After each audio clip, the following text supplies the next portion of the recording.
Fukushima power plant disaster. The power of atoms released by earthquake. On March 11, 2011, the Japanese islands were struck by an earthquake of enormous force. For 6 minutes, the ground was shaking, turning whole towns into piles of rubble. But while the struggle to recover from the most powerful earthquake in the history of Japan was going on, no one was aware that the earthquake was the prelude to yet another drama. At the Fukushima Daiichi nuclear power plant, a disaster of unprecedented proportions was about to happen. Welcome to Dark History, where we unravel the most disastrous events in history. If you want to support the channel, consider subscribing and like this video. The magnitude 9.1 undersea megathrust earthquake was not the only disaster that struck the northeastern coast of Honshu Island that day. Around half an hour after the earthquake, a tsunami hit the coast. It was actually this giant wave that brought more devastation than the earthquake. More than 200 square miles of ground were flooded, taking away thousands of lives and causing damage worth hundreds of billions of dollars. At the town of Okuma, in the Fukushima prefecture, the tsunami flooded the nuclear power plant, cutting off the power supply to a system responsible for cooling down the nuclear reactors. With no means to reduce it, the temperature of the reactors increased and eventually caused explosions in 4 reactors. The amount of radiation released into the atmosphere made the Fukushima power plant disaster the second most infamous nuclear incident in the history of the world. The 2011 Tohoku earthquake was the most powerful earthquake ever recorded in Japan. The epicenter of the magnitude 9.1 thrust was in the northwestern Pacific Ocean, 45 miles east of Oshika Peninsula on Honshu Island, the largest of 4 Japanese main islands. The earthquake was felt throughout the entire country, but the most powerful vibrations were recorded in the prefectures of Miyagi, Fukushima, Ibaraki, and Toshiji. Thrust was so powerful that it moved the island of Honshu 8 feet east and shifted the earth on its axis by 10 inches. Increasing its rotational speed by 1.8 milliseconds per day. Even though the Japanese had never witnessed an earthquake of such an enormous force, they knew how to behave in such situations. After all, Japan is the country with the most earthquakes in the world. One thing the Japanese knew for sure: when a strong earthquake strikes, it is always accompanied by a tsunami. Tsunamis are waves produced by undersea earthquakes. Once the waves approach the coast and the shallow waters, they turn into giant waves. The March 11th earthquake was expected to produce a tsunami as high as 130 feet in certain regions. The first and the most powerful earthquake that day occurred at 1446. It lasted for 6 whole minutes, causing severe damage to infrastructure in the most affected regions. As soon as the ground stopped trembling, a tsunami warning was issued. Only a couple of minutes was given to citizens in the coastal areas to leave their homes and run to higher grounds. Indeed, about half an hour later, a mighty tsunami hit the northeastern coast of Honshu Island. Not even 18 feet high seawalls were enough to stop the giant wave. Whole towns were engulfed by the seawater, taking everything in its way. Compared to the damage inflicted by the tsunami, the earthquake was just a minor disturbance. In the 4 prefectures most affected by the earthquake and tsunami, there were 4 nuclear power plants with 11 reactors operating at the moment. One of them was TEPCO's 6 reactors Fukushima Daiichi nuclear power plant in the coastal town of Okuma. Only reactors 1, 2, and 3 were operational when the earthquake occurred. As soon as the ground started trembling, they automatically shut down and stopped producing energy. The design of reactors in the entire power plant was robust enough to withstand earthquakes even of such tremendous scale. However, the damage was inflicted to all 6 external power supply sources providing electricity to pumps needed for cooling down the reactor's cores. Even though the reactors stopped working, the cores continued to heat up due to the decay heat produced by the radioactive nuclear fuel after the fission has ceased. As a result, each reactor was equipped with a pump that circulated water through reactor cores to cool it down. When these pumps were cut off from the external power supply sources, emergency diesel generators automatically took over the cooling of the reactors. Everything appeared to be in perfect order, but then the tsunami came. At 1542, the first 45 feet high wave hit the Daiichi power plant located on the very coast. It was followed by another one 8 minutes later. The power plant's 30-foot high seawalls proved inadequate protection in this situation, and the water broke into the power plant. The diesel generators located in the basement of the turbine buildings were flooded and stopped working. The whole power plant went into a blackout. More importantly, the reactor cooling system stopped working.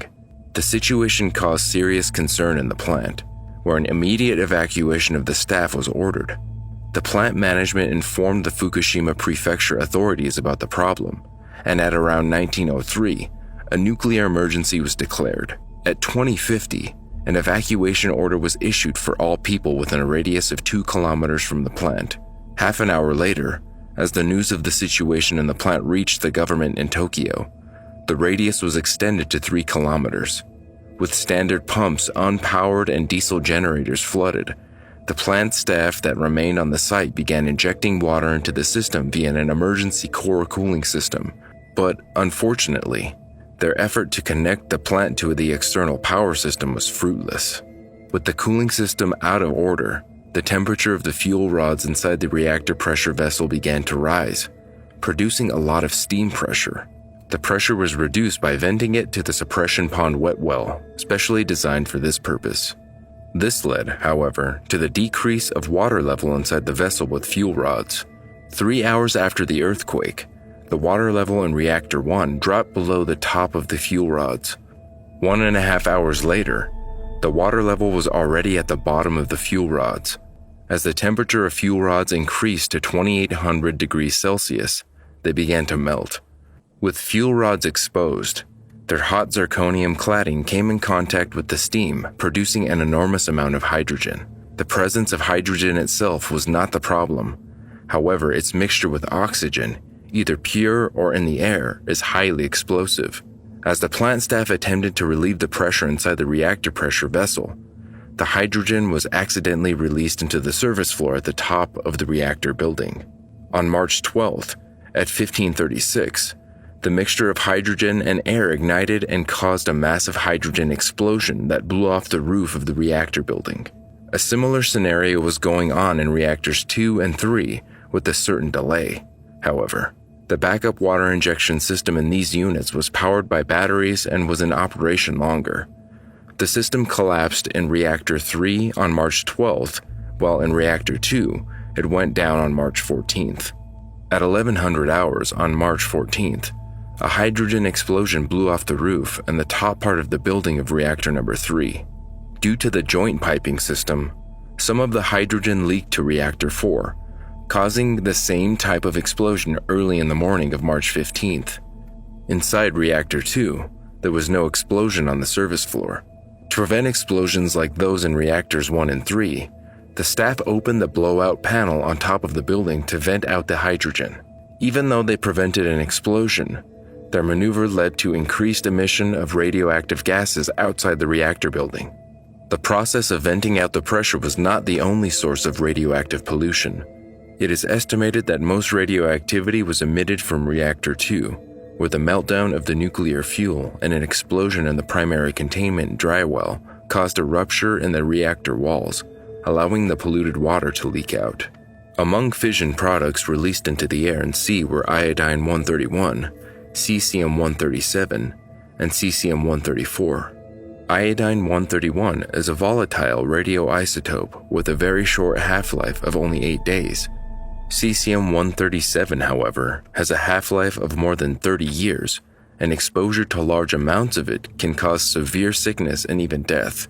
Aware of the dangers caused by the meltdown of nuclear fuel, already on March 12th, the authorities ordered the evacuation of everyone within a 12-mile radius from the plant.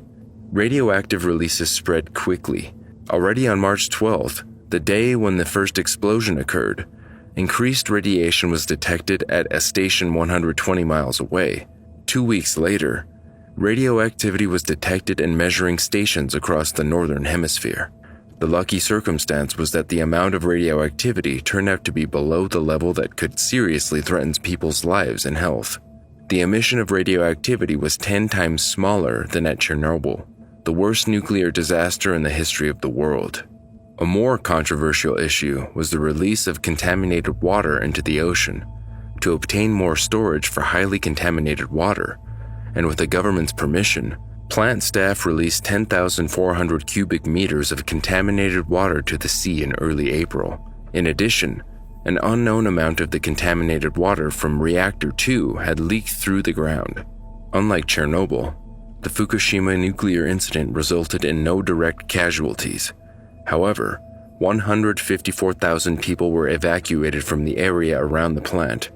It was a huge shock to leave homes and everything they had to most of them. It is estimated that most of more than 2,000 disaster-related deaths were caused not by radioactivity exposure but by stress caused by the evacuation and living in shelters. Still, life changed for good for those who lived within the 143 square miles red zone. Even in 2021, this zone remains evacuated. The March 2011 events were a disaster of enormous proportions. The forces of nature were relentless and unstoppable. What happened at the Fukushima Daiichi nuclear power plant seemed like an unfortunate outcome of a natural disaster that could not be prevented. However, the truth was quite different. The Independent Investigation Commission, set up by the National Parliament, determined that the plant power, Tokyo Electric Power Company, TEPCO, had failed to meet the safety requirements in case of natural disasters and completely ignored the tsunami risk assessments based on the latest researches. TEPCO management failed to improve a number of features that would have prevented the disaster, starting from low sea barriers over inadequate cooling systems to unclear instructions given to employees in case of an incident. The company management was accused of negligence to maintain the myth of absolute safety of nuclear power. If the risks were publicly acknowledged, the management feared the public would demand the plants to shut down. Therefore, any kind of preparation in case of nuclear incidents was not allowed in order not to disturb the public. A part of the blame was also on the government, which failed to force the nuclear power plants to implement adequate safety measures. Paradoxically, the nuclear safety regulatory regime that was supposed to do the job was under the jurisdiction of the Ministry of Economy, Trade, and Industry, one of the fiercest promoters of nuclear energy. 12 days after the earthquake, reactors at the Fukushima nuclear power plant were connected to external power sources, and the cooling of reactors 1 to 3 was re-established. On August 10th, work began on building covers over the reactors to prevent further emission of radioactive particles. At the same time, cleanup crews have already removed much of the radioactive debris from the site. 9 months after the incident, 3 damaged reactors were put into a stable state of cold shutdown. The Fukushima power plant disaster brought significant changes in Japan's energy policy. Public confidence in the safety of nuclear power was greatly damaged. Despite the government's intention to increase the participation of nuclear power plants in overall power production, they were forced to reduce the nation's reliance on nuclear power. Immediately after the Fukushima disaster, all but 2 nuclear reactors in the country were temporarily shut down. The government ordered nuclear risk and safety reassessments and formed a new nuclear regulatory agency within the Environment Ministry to control the work of nuclear power plants. The Fukushima nuclear disaster taught the Japanese and the whole world that the horrifying strength of nuclear power should never be taken for granted. I hope you found this video interesting. If you did, please like and subscribe. See you next time.